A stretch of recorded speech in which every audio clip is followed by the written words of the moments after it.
রমজানে social media ব্যবহার করা সওয়াব না গুনাহ? আজকাল অনেকেই আমাকে প্রশ্ন করেন, হুজুর, রমজানে রোজা রাখার পরে ফেসবুক, ইউটিউব বা টিকটকে রিলস দেখা কি রোজার ক্ষতি করে? উত্তরে আমি বলবো, কন্টেন্ট যদি হারাম, অশ্লীলতা দিয়ে ভরা থাকে, তাহলে রোজার সওয়াব নষ্ট হতে পারে। এ ব্যাপারে মহান আল্লাহ রাব্বুল আলামিন পবিত্র কালামুল্লাহ শরীফের 24 নম্বর সূরা আন-নূরের 30 নম্বর আয়াতে কারিমার ভিতরে ইরশাদ করেন, কুল্লিল মুমিনিনা ইয়াগুদ্দু মিন আবসারিহিম, হে ঈমানদারগণ, হে মুমিনগণ, তোমরা তোমাদের দৃষ্টিকে অবনত রাখো। এ ব্যাপারে রাসূলুল্লাহ সাল্লাল্লাহু আলাইহি সাল্লামের ফরমান হলো, মাল্লাম ইয়াদা কাউলাস সুরি ওয়াল আমালা বিহি, যে ব্যক্তি মিথ্যা কথা ও অশ্লীলতা, মন্দ কাজ ছাড়তে পারল না, ফালাইসা লিল্লাহি হাজ্জাতুন ফি আইয়াদা তুআমাহু ওয়া শারাবাহ, ওই ব্যক্তির সারা দিন পানাহার ত্যাগ করা আমার আল্লাহর কোনো প্রয়োজন নেই। এটা সহিহ বুখারী শরীফের 1903 নম্বর হাদিস।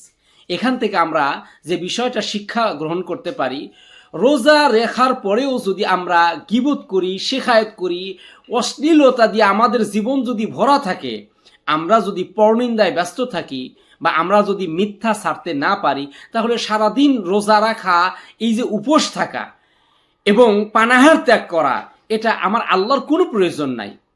তাই রোজা রাখলে অবশ্যই এই বিষয়গুলো খেয়াল রাখতে হবে, আমার দ্বারা যেন কোনো গীবত না হয়, আমি যেন মানুষের পরনিন্দা না করি, আমি যেন মিথ্যা কথা না বলি, আমি যেন আমার হাত, চোখ, কান, নাক, মুখ, পা সর্ব অঙ্গের যেন আমি রোজা ঠিক মতো আদায় করতে পারি।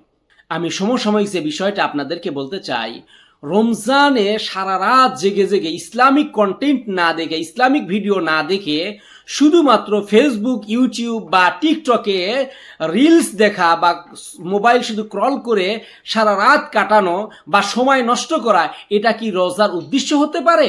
হ্যাঁ, তবে যদি আপনি রোজার বিষয় বা কোনো মাসলা মাসাইলের বিষয়ে নির্দিষ্ট টপিক সার্চ দিয়ে আপনি মোবাইলে নির্দিষ্ট কন্টেন্ট দেখেন, ইসলামিক ভিডিও দেখেন, তাহলে আপনার রোজার ক্ষতি হবে না ইনশাআল্লাহ। আমি শিক্ষণীয় যে বিষয়টা আপনাদেরকে বলতে চাই, রমজান হলো তাকওয়ার মাস, আত্মশুদ্ধির মাস, নিজের জীবন পরিবর্তনের মাস। এই জীবন বদলানো, এটা স্বাভাবিক জীবনেই শুধু ক্ষান্ত নয়, এটা ডিজিটাল জীবনেও লাগবে।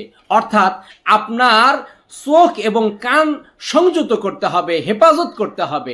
আশা করি বিষয়টা বুঝতে পেরেছেন। আল্লাহ রাব্বুল আলামিন আমাদের সকলকেই রোজার হক আদায় করে রোজা রাখার তৌফিক দান করুন এবং সমস্ত ইবাদতগুলো শুদ্ধভাবে, সহিভাবে আদায় করার তৌফিক দান করেন। আমিন।